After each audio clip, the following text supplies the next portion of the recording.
São 5 horas da tarde desse dia 30 de janeiro de 2016. Já está indo o primeiro mês deste ano. Muito rápido, felizmente, porque todos nós estamos bem cansados deste planeta. As notícias nesse mês de janeiro no mundo pioraram. Não é bom. Isso não é bom. Claro que não. Ninguém quer isso. Ninguém dos que aguardam a volta de Jesus Cristo é do tipo quanto pior melhor, porque daí está mais próximo. Não, não é isso. Porém, são sinais inevitáveis, infelizmente, sinais inevitáveis de que estamos indo para o fim. Isso também quer dizer que nós devemos nos esforçar para fazer a nossa parte, para que Deus faça algo por meio de nós. E aqui estamos estudando a lição número 10, não é? Desse primeiro trimestre de 2016, que é sobre Paulo e a rebelião. Então, vamos fazer nossa oração. Santíssimo e bom Deus, queremos te pedir que tu nos abençoes imensamente neste estudo. Se conosco, nos guardando e nos abençoando, para que possamos entender e especialmente sermos transformados. Em nome do Senhor Jesus Cristo. Amém. Vamos estudar aqui então algumas das orientações de Paulo, né? Por exemplo, com relação a Adão e Jesus. Adão, temos aqui a ilustração de que o primeiro Adão, por meio dele, entrou o pecado no mundo. E pelo segundo Adão, entrou a graça no mundo, ou seja, a possibilidade do perdão do pecado. Entrou a salvação no mundo. Por que assim dito, primeiro Adão, segundo Adão? Porque o primeiro Adão, ele foi a primeira pessoa, o primeiro homem masculino mesmo, que foi criado aqui, que recebeu a autoridade de dirigir o mundo. Então, Eva era a rainha, Adão era o rei. Então os filhos de Adão, os netos de Adão, os bisnetos, e enfim, toda a sua prole, ele seria o rei e ela a rainha. Assim seria a autoridade. Acima de Adão estava Deus, e orientando Adão, etc. Esta era a ligação de poder aqui nesse planeta, não é? Pois quando Adão pecou, quando ele abriu mão do seu poder, ele nem pensou nisso, acho, nesse momento, mas transferiu o seu poder que recebeu de Deus para Satanás, e este tornou-se o príncipe deste mundo, o rei aqui, esse que mandava agora aqui, né? E Adão e Eva estavam sujeitos a ele, toda a natureza estava sujeita a Lúcifer, Satanás. O mundo estava sujeito a Satanás, muito embora tudo ainda continuasse pertencendo a Deus. Porque inclusive o próprio Lúcifer nunca deixou de pertencer a Deus.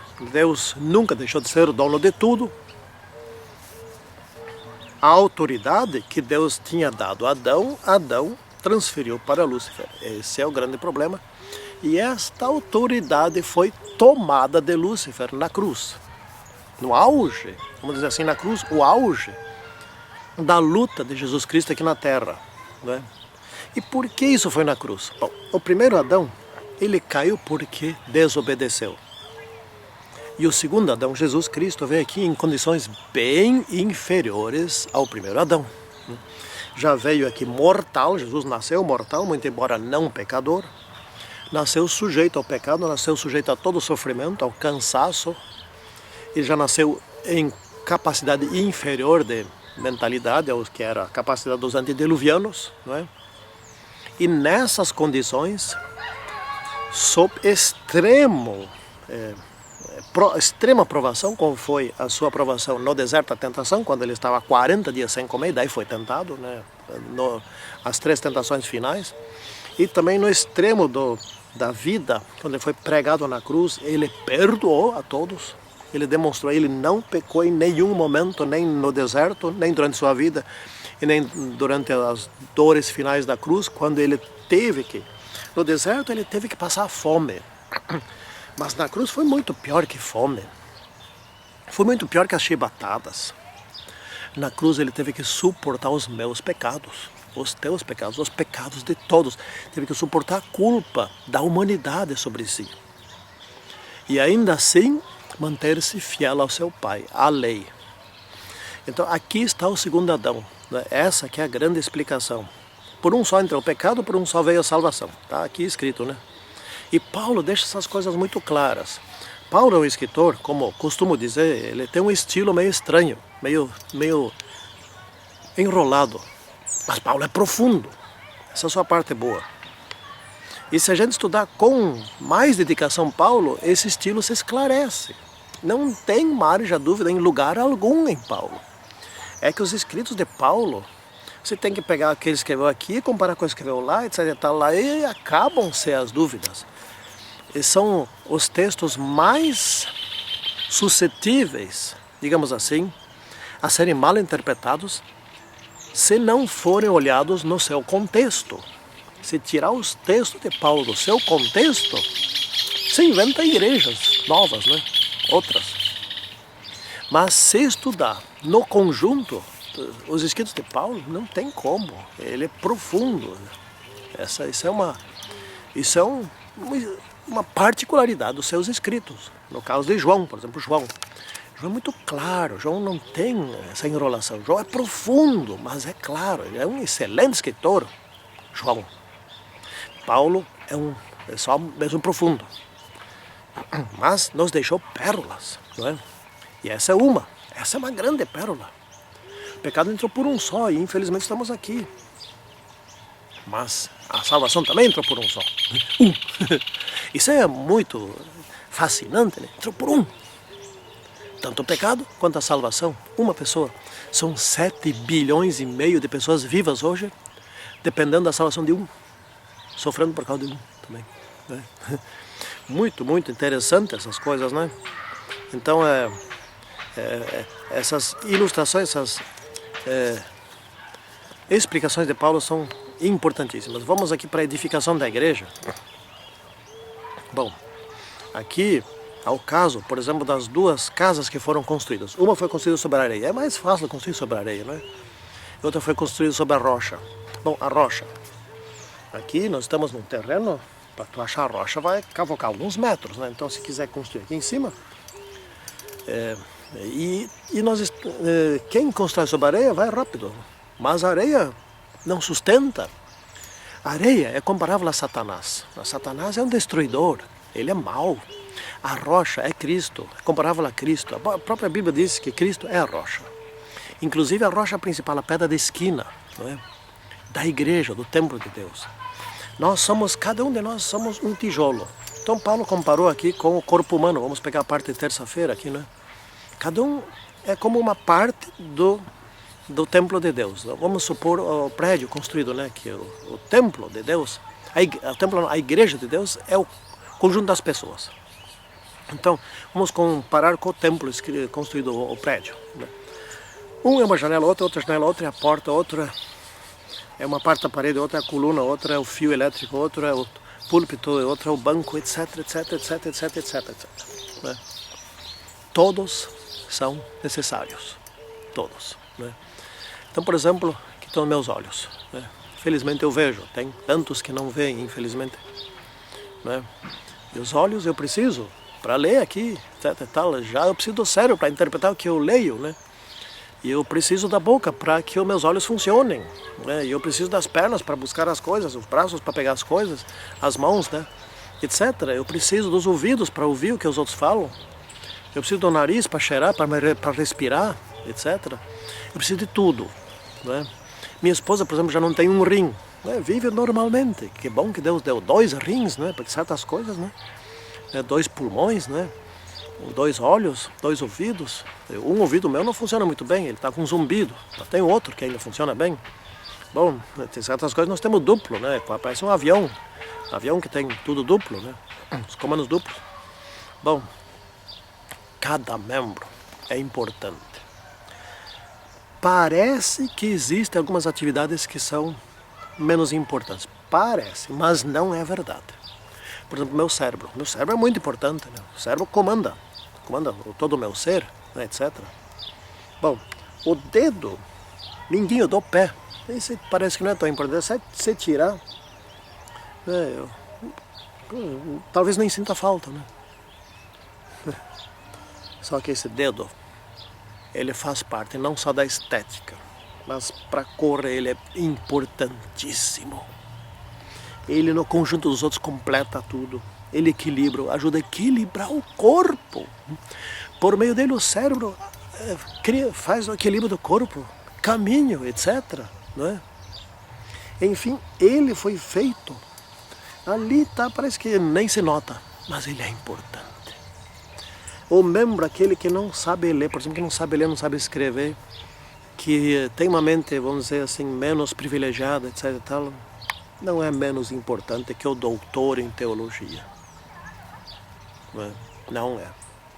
Porque esse membro Deus pode usar de uma maneira maravilhosa, como tem feito em muitos casos. E eu sei de vários casos, não são poucos, analfabetos, por exemplo, que levaram a mensagem para muitos. E não são poucos. Isso não quer dizer que você tem que ser analfabeto. Mas quem é, não se coloque num canto como não valendo nada. Pelo contrário, por meio dessa pessoa. Né? Então, a igreja é um corpo com muitos membros, né? E cada um desempenhando a sua parte. Isso também não quer dizer que alguém que ajudou a salvar 2.000 pessoas é mais importante que alguém que ajudou a salvar 50. Né? Aliás, essa é uma contabilidade que eu não gosto muito. Me perdoe, mas não gosto muito. Porque assim, aquele recepcionista que foi na igreja, aquele que cantou um hino, aquele que deu um sorriso, aquele que deu um aperto de mão na igreja, que deu um abraço, aquele que distribuiu o folheto, não conta nada para a salvação das almas que eu levei ao batismo. É um trabalho conjunto. Bom, vamos para a armadura de Deus. E com essa armadura vamos enfrentar o último. Ué, então faltou alguma coisa aqui? Não. Acho que não. Não faltou. Bom, a armadura de Deus. A armadura é um conjunto, né? Temos a verdade, a couraça da justiça, os pés que levam o evangelho da paz, o escudo da fé, o capacete de salvação e a espada do Espírito, que é a palavra de Deus. Eu fiz um resumo aqui para explicar essa armadura, que é o está escrito. 2 palavras representam a armadura, vamos dizer, é a marca do fabricante da armadura, que é a marca do que escreveu, do que mandou escrever. E o está escrito é basicamente a última parte, a palavra de Deus, não é? E a armadura, por exemplo, a verdade. A verdade é um texto que está escrito, não é? É, por exemplo, a justiça. A justiça vem do que está escrito e assim por diante. Né? Então, toda a armadura, no conjunto, é baseada na palavra de Deus. E esta palavra de Deus é uma arma de ataque e defesa. Ataque no sentido não de matar o outro, e sim de salvar o outro, de tirar o outro do ambiente de Satanás. Então a armadura é a nossa proteção contra o nosso inimigo e é também o conjunto de coisas que usamos para atrair. É o está escrito, é a verdade. Né? Esse está escrito foi o que Jesus utilizou para enfrentar Satanás, lá no deserto. Né? E quando Satanás percebeu que ele também resolveu usar o está escrito, ele disse, está escrito, os anjos te protegerão, etc. E tal. Lá Jesus disse, também está escrito, não tentará o Senhor teu Deus. Então, a armadura é a Bíblia, o conjunto todo é a Bíblia. É a palavra de Deus, é o poder que recebemos de Deus, por meio dessa palavra. Vamos para o final aqui, o último inimigo. Qual é o último inimigo? É a morte. Não é? Mas por que o último inimigo? Né? Paulo deixou muito claro. Paulo disse o seguinte, Ele diz o seguinte: olha, naquele tempo tinha lá os saduceus lá que não tem ressurreição. Outros diziam, e hoje tem também a mesma coisa, né? Alguns que não acreditam na ressurreição. Não, isso aí morreu, está morto. Outros não morre, a alma é imortal, etc. Tem essa história. E outros dizem, não, morre sim e Jesus veio para ressuscitar. Então vamos pegar a lógica de Paulo, transferir para os nossos dias de hoje, rapidinho, porque o tempo corre muito. Bom, se não há ressurreição, então Jesus não ressuscitou, não é? Isso é lógico. E se ele não ressuscitou, o que nós estamos fazendo aqui? É vã a nossa fé. Então, estamos perdidos, né? Ora, se não houvesse a ressurreição, vamos pensar um pouquinho. Jesus, que é o Filho de Deus, enviado por Deus, ele se enganaria tanto assim para vir aqui morrer por nós? Ele que é o Criador, por favor, né? Jesus não é bobo, não. Não, isso não, por favor. Ele é o ser criador de tudo. Será que ele se enganaria tanto se não houvesse ressurreição? Não. Por outro lado, se não houvesse morte, se uma alma fosse imortal, por que ele viria morrer aqui para nos salvar da morte? Se a alma vai para um lugar bom ou ruim, sei lá, mas não morre, seria totalmente inútil também. Então só faz sentido Jesus vir morrer aqui se existe morte e se existe ressurreição. Só faz sentido nesse aspecto, nessas condições, senão não faz sentido. Então Jesus veio e morreu por nós e nós estamos aqui aguardando a segunda vinda, né? E aí o último inimigo vai ser morto, a morte vai ser morta. A morte vem de Satanás. Satanás não é o autor da morte, o autor da morte é nós mesmos. Quando desobedecemos, né? Nós já sabemos, desobedeceu, o salário do pecado é a morte, nem é Deus o autor da morte. Nós que temos a faculdade de nos separar de Deus. Se Deus é a tomada elétrica, nós temos a capacidade de nos desconectar dessa tomada e vamos apagando e vamos morrendo. Mas o provocador da morte, o causador da morte é Satanás. Esse é o causador, ele é o mentiroso, o pai da mentira. Esse é o causador da morte, o que provoca a morte. Quando ele vai ser morto, quando ele vai desaparecer, queimado no inferno, nunca mais vai ter morte, porque nunca mais ninguém vai ser tentado a desobedecer. Portanto, ninguém mais vai se enredar com a qualificação de ser mortal. Que assim seja com cada um de nós, que nos tornemos em Jesus salvos para a vida eterna e que nós sejamos veículos para levar a outros a mesma esperança.